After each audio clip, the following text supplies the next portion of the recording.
Dear brothers and sisters in Iman, Assalamu alaikum wa rahmatullahi wa barakatuhu.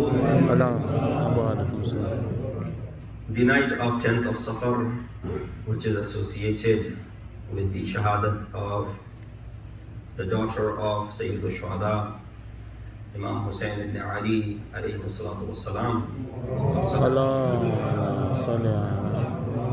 There are many narrations as far as the maqtal is concerned, which talk about the existence of the daughters of Imam Hussein that were present in Karbala. And that's why you find discrepancy in reference to the name of the little girl who died in the prison in the Zindan of Sham. In the Arab world, normally they refer to her as Ruqayya, and in our culture, normally the name is used as Sakina. And of course, this must have been the title of the girl and the daughter of Imam Hussein, as Imam had named all her daughters to be Fatima. So the name Sakina comes from the root of Sukoon, the one who used to provide comfort. And of course, that is one of the reasons people name their children, especially daughters, to be Sakina, because daughters have that ability to provide that sukoon, not necessarily provided by the sons sometimes. And therefore, that could be the reason why the name Sakina is mentioned. But definitely, there was a daughter who passed away in the Zindan, whether you name her to be Ruqayya or Sakina. And it was, in fact, a daughter of Sayyid al-Shuhada. Now you do find other accounts as well, which of course I'm only mentioning for the sake of knowledge, that speak and that narrate the fact that a girl by the name Sakina came back to Medina, gave a khutbah, lived until the year 120 after Hijrah, and that's when she passed away.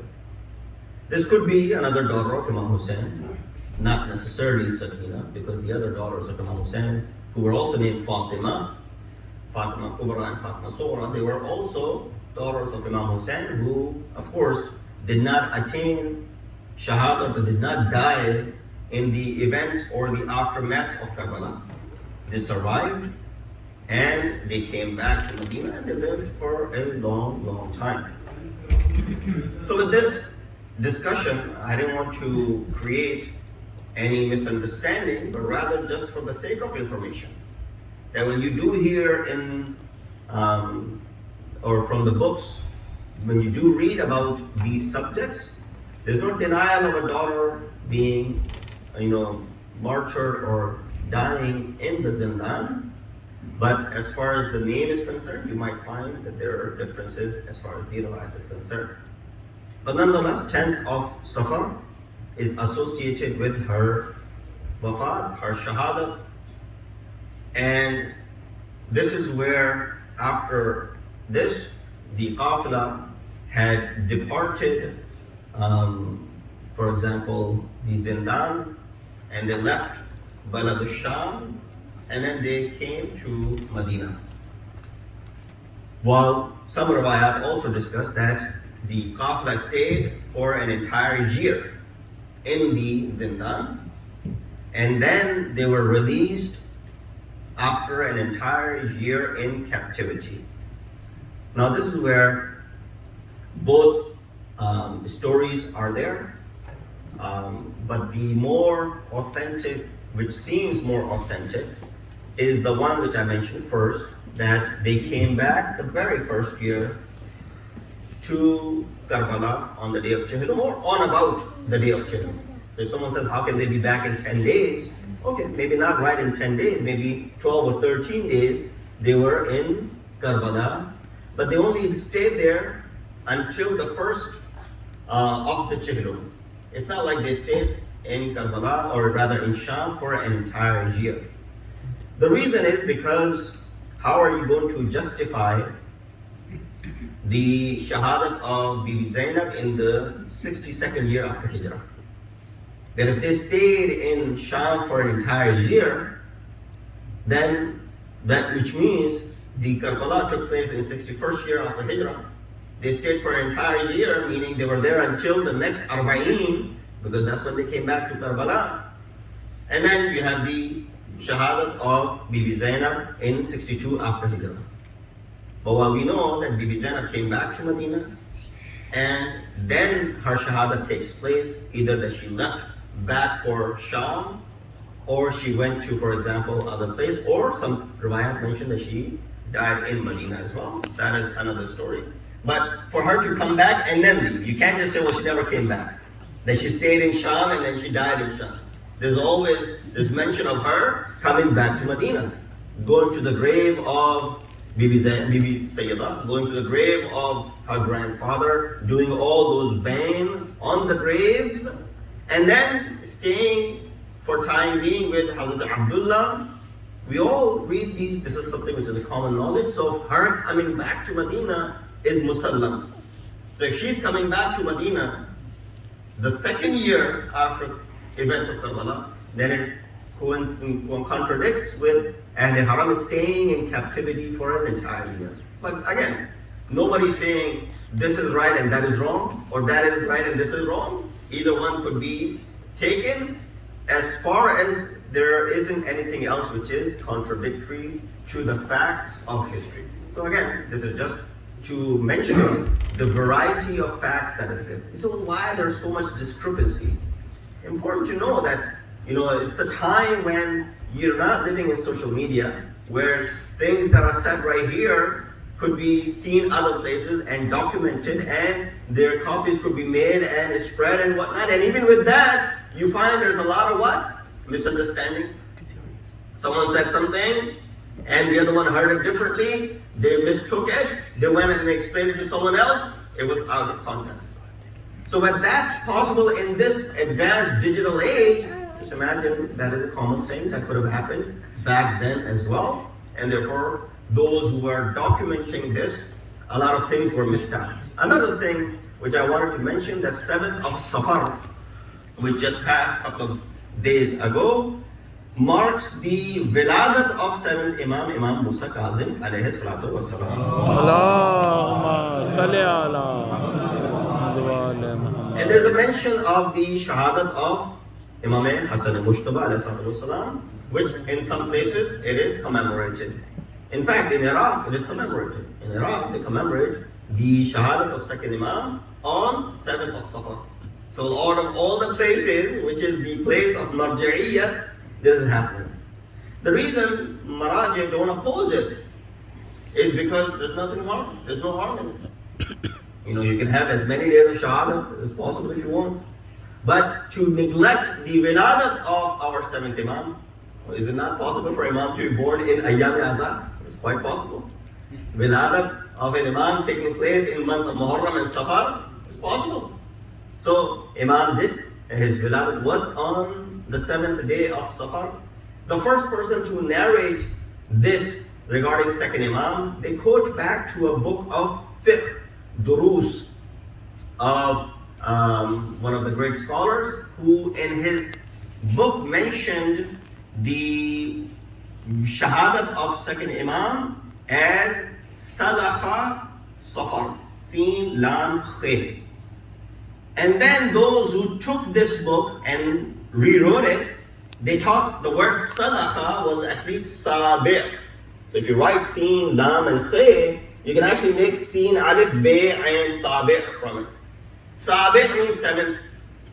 While the Muallif was saying Salakha Safar, meaning end of Safar. This person who rewrote, made other copies of the book, wrote Sabi' Safar, 7th of Safar, and therefore the Shahadat became what? 7th of Safar. But nonetheless, this is again something which does not cause any confusion or why we do this on the wrong day or not. As many days that we get to celebrate or commemorate the Wiladat and the Shahadat of Masumeen, it only brings barakatuh. Salawat bi Muhammad wa Allahumma salli ala Muhammad. With this tamid, the ayat that I recited is from Surah Sabah, chapter number 36, verse number 46. Allah subhanahu wa ta'ala in this ayah says, قُلْ إِنَّمَا أَعِذُكُمْ بِوَاحِدَةٍ. Say, I give you one advice. And then he says, أَن تَقُومُوا لِلَّهِ مَثْنَى وَفُرَادًا. You rise up for Allah's sake, either in pairs or singly, and then reflect. A lot of things that are mentioned in Quran, there are purposes that you find. Sometimes Allah subhanahu wa ta'ala mentions something. He says, you do it according to how Allah wants it to be done. But then also gives us the ability to do it according to our best abilities possible. So there are three specific scenarios for that. And the reason I chose it is because I want to talk about tarbiyat awlad, is the shahadat and the wafat of the daughter of Sayyid al-Shuhada. We look at her tarbiyat. Of course, we don't have much as far as her life is concerned, but a few words that came from her zaban, her tongue, during the masaib of Karbala, Kufa and Sham are telling the way her tarbiyat was done. That speak volumes. For example, you always hear this in the masaib, that she asked that Sahabi, Sa'ad ibn Sa'id al-Sa'idi, to take the heads of Shuhada ahead. That shows her insight, basirat. Why? If the people are focused on the heads, they will not focus on our bare heads. They won't look at the ladies, although hijab is not wajib on her, but she's caring for all the women who are without hijab. So look at her insight. This is the basira that is found in this 4-year-old. For example, when Janabe Zainab on the day of Ashura after Sham Ghariba gives her water, she said, you drink first. You're old. You know, first kids should drink. Then she starts going towards Makkah. Why? My younger brother left this world in the state of thirst. So all of these things talk about the akhlaq, the ethics, morality, and her upbringing. So I thought it would be important if we look at it from Quranic perspective as well. So Allah says to us, do these things the best way you can. And then He gives us another option. If you can't do it the best, try your best. Do as much as you can. But don't leave it. There's no third option for you. Either you do the best job or you do best of your ability, but there's no third option to just neglect it. Neglecting is not an option. That's what it is when it comes to tarbiyat as well. Either you do the best job that there is possible, best thing that you can do for your kids, or try your best, but don't ever give up that, no, this is not my piece of cake, I cannot do this. I'm already spending hundreds of dollars, thousands of dollars towards their education, and I am bari'u zimma, someone else can, leaving the tarbiyat of our kids in the hands of others. That is not an option. So, 3 examples that I wanted to give you, ways to invite people toward, for example, salat. Quran tells us if you do something, either pay full dues, and if you can't pay full dues, then try your best ability. 3 examples. Number 1 is in regards to the taqwa of Allah. Ya ayyuhalladhina amanu ittaqullaha haqqa tuqatihi. O those who believe, fear Allah the way He deserves. Haqqa tuqat. This is the best of your ability. This is the topmost. And then you find another ayat in Quran in Surah Taghabun, which says, فَاتَّقُوا اللَّهَ مَسْتَطَعْتُمْ. Fear Allah according to your istita'at. Now some people might find contradiction in it. There's no contradiction. Imam says, مَسْتَطَعْتُمْ is the path, haqqa tuqate is your destination. Right? You get on the path of doing it, you continue and persevere on this path, haqqa tuqate is the destination that you will arrive at. And even if you don't arrive at that destination, at least you are on the path of getting to that destination. So with that said, this is one example. Regarding taqwa, that either have the highest taqwa as possible, or at least get on the path of doing this taqwa. Number 2, الَّذِينَ آتَيْنَاهُمُ الْكِتَابَ يَتْلُونَهُ حَقَّ تِلَاوَتِهِ. Those to whom book has been given, they recite this book the way the book deserves to be recited. Here we need to question, how many of us can recite this book? We pay so much attention towards our kids, and this is also part of the tarbiyat. That you find this tarbiyati aspect in every Shia household. That as soon as our kids are 4 or 5 years old, we start with them what? Recitation of Quran. We find some qari, some local, someone outside, online, on the Skype, here and there, to go ahead and teach them Quran. We make an effort, mashallah, we'll do a good job. Kids start reciting the Qaeda. After Qaeda, they finish Quran. They start reciting Quran, then they finish Quran. There's this Ameen. What happens after Ameen? You close the Quran. هَذَا فِرَاقٌ بَيْنِي وَبَيْنَكَ.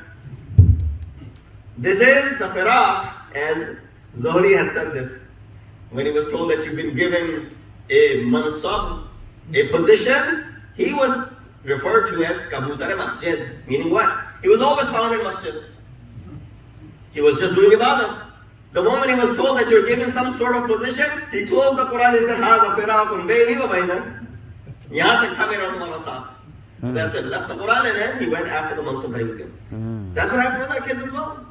They finish Quran by the age of 9 or 10, and then Quran is closed and it's not open again. When they turn 15 or 16, they can barely read Quran. That's when we get Molana. We need some, online classes for our kids. He's already forgotten how to read Quran. Spend 5 years teaching them, and you spend 5 years making them forget. And now when they're 15 or 16, now you're worrying about it again. No, continue the process. Keep doing it.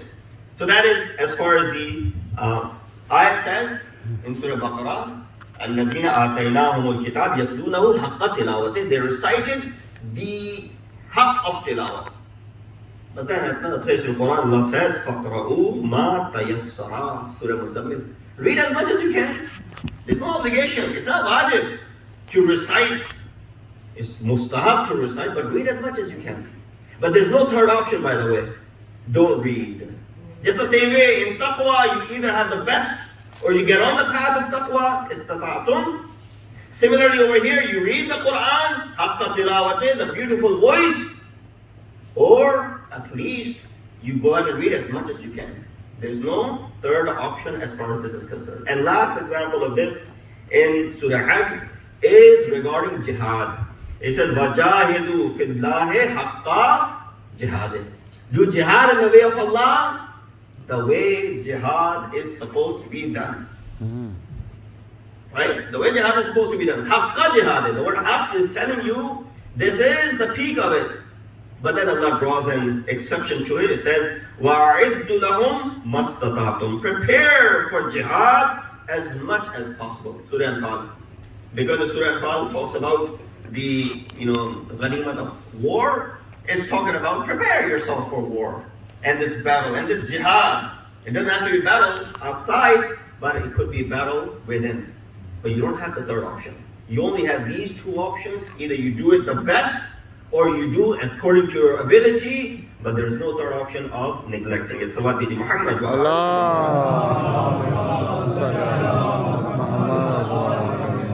So it is possible that we may not be able to live up to the task, and that is okay. Rasulullah also said regarding his, now this is of course the humbleness of Rasulullah, because if he's saying this, then what is our halat? He said regarding Allah, Ma arafnaka haqqa ma'rifatik. Oh Allah, we did not recognize you the way you deserve to be recognized. The ma'rifat of Allah is not possible for us, people like us. Rasulullah is uttering these words, and of course, where are you and I? So therefore we need to look at, as far as the hukuk of people that are in our surrounding, whether it be our neighbor, whether it be our friends, whether it be our children, whether it be our spouse, whether it be our teacher, anyone who's in our surrounding. In fact, all of those people that Imam Zainul Abidin والسلام, mentioned in Risala al-Huquq, have we paid the dues toward those individuals or not? Either you pay their dues the way it is deserved, or you get on the path of paying their dues, but there's no third option of not paying the dues. There's no third option that you don't fulfill the huquq that all of these people have. Now, there are things as well which require haqq, such as namaz, such as this masjid of yours. So let's just focus on this salat and masjid before we move on to the aspect of tarbiyah. Can you say that we have paid full respect which the masjid deserves as far as, its well-being and our attachment with this masjid or any masjid? I'm just using this as an example because you could be listening to it somewhere else. The masjid that you subscribe to, not just the YouTube channel, but also physically that you go to, can we say that we have paid full respect due to this masjid and the salat that we offer? If yes, then simple question. Why are masajid empty during wajib salat but full during mustahab salat? There are two salat during the years that are mustahab. Well, there's sunnah, but that's why they're called mustahab right now. Sunnah is something which is done by Rasulullah, but it's not obligatory. During the year, there are two occasions where it's packed. Although the namaz is not even wajib. There's no room. I understand, it's Eid, but nonetheless, it's only mustahab. On the contrary, we are the abna and the children of going after mustahabbat. In some places we go after mustahabbat, and not all do this, but they neglect the wajib. And say, well, Ziyarat al-Arba'in is coming. It's very important. You look at Kamil Ziyarat, there's so many riwayat from Ma'asumeen regarding Ziyarat al-Arba'in. Every step you take toward the Ziyarat of Sayyid al-Shuhada gives you the thawab of Hajj and Umrah. Mustahab, Hajj and Umrah. So Molana, if I can have 70 Hajj and Umrah every time I go to Karbala, why do I need to go for Hajj? Yeah, that's wajib that still remains on your gardan that you still have to fulfill. So we are the abna and the children of looking after mustahabbat, right? Our deen is filled with mustahabbat. There's so many mustahabbat. My question is, if we say we have paid the dues of masjid and salat, then why is it on the occasions of mustahab prayers it is packed? When it comes to the wajib prayers, we find it to be quite empty. Each of us make a decision that will dedicate a day, one day a week, that will come for either Dhuhr, or will come for Maghrib, or will come for Fajr. Just one day a week. Dedicate. If the entire community dedicates 1 or 2 days during the week, then you'll find that this place will be flourishing on regular prayers. Although, as it is, when people say you have 5-time prayers, 3-time prayers in your masjid, and they're really astonished. How is that possible? Because in Shia world, it is something which is unheard of. Fajr bhi hoti hai. That's unheard of. So this is at least, but we don't get too excited because it's a masjid. It has to be filled. It has to be packed as far as the regular and wajibat are concerned. Why? What is the proof of that? What is the dalil behind it? I'll just give you quickly the dalil from Quran and I'll move forward. The one who calls people toward Allah, dhikr of Allah, the one who calls people toward Allah subhanahu wa ta'ala, Surah Fussilat 33 says, وَمَنْ أَحْسَنُ قَوْلًا مِمَّنْ دَعَا إِلَى اللَّهِ. Masjid, it is the best person from the perspective of Quran, the one who calls people toward Allah subhanahu wa ta'ala. So when you call people toward masjid, when you call people toward salat, it is considered to be وَمَنْ أَحْسَنُ. According to this ayat of Quran, there's no one better than the one who calls people toward masjid as far as the dhikr of Allah subhanahu wa ta'ala is concerned. And therefore, when we're sitting here for this majlis azan, this is also a dhikr, is it not? You know the dhikr, hadith of dhikr, زَيَّنُوا مَجَالِسَكُمْ بِذِكْرِ عَلِي ibn Abi Talib. Embellish your gatherings with the dhikr of Ali. Why? فَإِنَّ ذِكْرَهُ ذِكْرِي وَذِكْرِي ذِكْرُ اللَّهِ. Why? When you do the dhikr of Ali, you do the dhikr of Nabi. When you do the dhikr of Nabi, you do the dhikr of Allah. And dhikr Allah is ibadah. So when you call people toward majlis Allah as well, you're calling people toward dhikr of Allah subhanahu wa ta'ala as well. Salawat Muhammad.